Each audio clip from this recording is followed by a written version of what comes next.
On July 24th, 1915, the SS Eastland, a passenger ship that was only 265 feet long and 38 feet wide, capsized in Chicago, Illinois, killing 848 people, the greatest loss of life in any Great Lakes maritime disaster.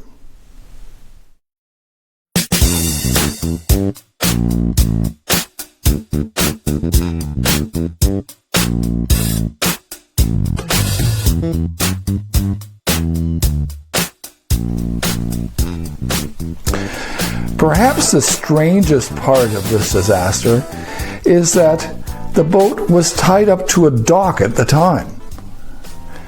The Eastland was built in 1903 to carry passengers from Chicago to South Haven and back. It was sold and then plied the route from Cleveland to Cedar Point. In 1914, she changed hands again and worked the Chicago to St. Joseph, Michigan route. After the Titanic disaster on May 31st, 1911, maritime safety laws changed, requiring ships to have enough lifeboats for all the passengers. The extra weight topside on the Eastland made the ship unstable, and this almost certainly contributed to the disaster. The crew knew that the ship was top-heavy and it could be dangerously unstable with those extra lifeboats up there. So, in an effort to mitigate the danger, water ballast tanks were installed on either side. On the day of the disaster, over 2,500 passengers jammed onto the ship. The destination that day was a company picnic in Michigan City, Indiana. As the passengers began to load at the dock in the Chicago River, the boat started listing to port. That's the left side facing forward. The crew tried to trim the ship by letting ballast water into the starboard or right side tanks. But when a large crowd of passengers suddenly went port, the ship rolled over on its side.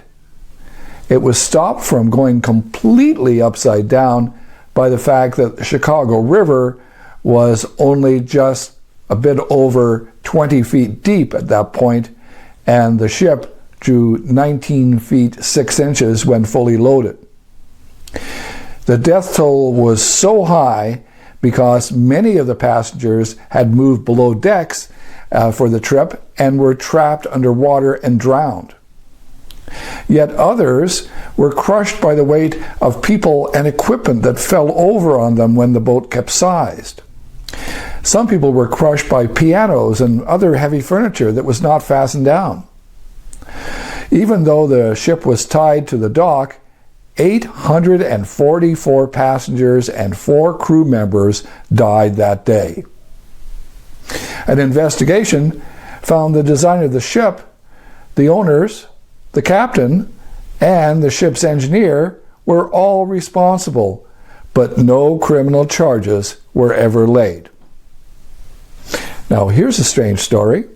The Eastland was salvaged, refitted, and sold to the U.S. Navy, where she got a second life as a gunboat. The USS Wilmette was mainly a training and reserve ship. I'm Alan Stokel. Thank you for watching.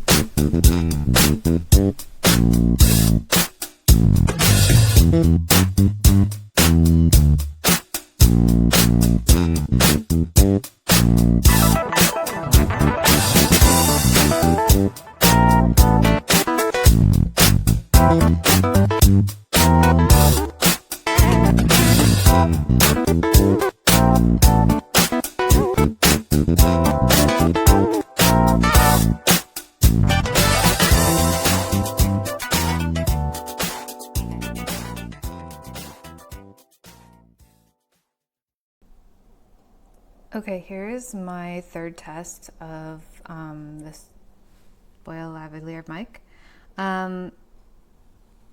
I had it way too close to my mouth or close to my neckline earlier, so I moved it way far down a little bit ways. I think though that my voice is coming through where it's not too extreme and over the top. I'm noticing though that in the room you can pick up the sound of the clock ticking and the street cars and motorcycles and things driving by in the summer. It's normally not a busy street, but this weekend there's like concerts and stuff going on. It's a rainy day though, so I figured like there wouldn't be that many people, but there is. So you can definitely hear everything from the street. I have a refurbished apartment, attic turned into apartment. Sorry, attic turned into apartment, and it doesn't have any vents, but it tends to creak a lot, and there's not really any insulated room space to work out of.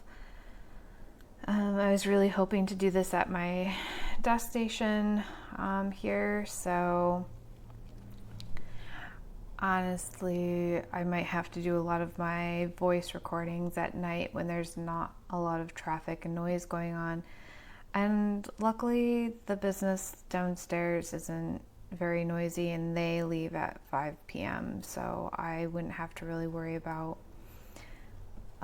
disturbing anybody and recording at night. But something to consider when buying this is that it's going to pick up everything, every little sound. I don't know how that's going to work with editing purposes for when you're having maybe multiple people in the room, having a conversation, trying to cut them out, or if there's like an echo effect when they're over speaking each other in conversation. For me and myself, I think it's okay, but I am trying to use this for my art and drawing. So like if I'm mixing the water brushes, you're going to hear a lot of splashing, a lot of noise. You might hear a bit of the shaking of the table, anything really. So I'm not sure if this is really the best mic for me. I am going to try the Blue Yeti next and see if it's any better. Instead of doing like in the moment speaking, I mean, I'm not a very good improver anyway, so I might be doing a lot of more voice overlays and at different times. So maybe that's more my style than this. But this is a very good speaker. Again, it's going to pick up a lot, and it's much clearer and crisper than just the microphone from my phone. Okay, so if you're not already subscribed, please go ahead and click that subscribe button beneath the video. And when the bell icon pops up, click that so you can be notified whenever I upload a video. Okay, so today's topic is COVID-19 coronavirus, and are we still at risk here in the USA and around the world?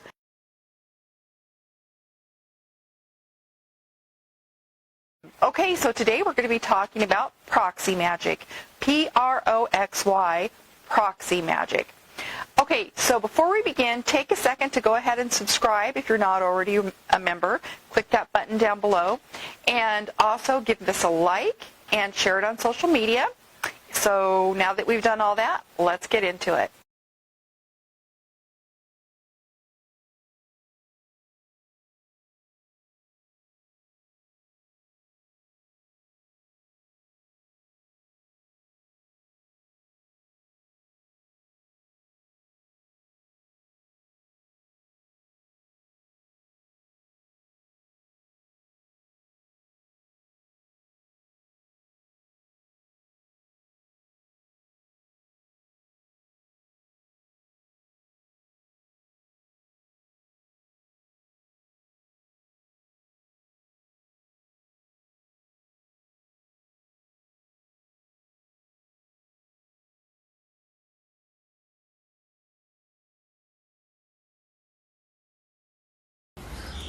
Hi, I'm Eric Logan from Rochester, New York, and a member of the National BOA. My question for us is, how do we connect with people who are different than we are, who think differently than we do, who have different life experiences? How do we make sure that we're in a position where we can hear from each other for the goal of healing and wholeness, reconciliation, and a desire to demonstrate Christ in our lives in a way that people can say, you know what, I see Jesus, and this is authentic, this is honest, this is real. How do we do that effectively? Salut, donc test à bout de bras sans le micro avec un Samsung Galaxy S10. Je branche le jack. Avec le micro. Donc je pense qu'on m'entend plutôt bien. C'était pour vous montrer ça. Achetez-le, ça marche très bien. Hi, welcome to Food Service Unboxed, where we unbox leading-edge products that are readily available in the market today.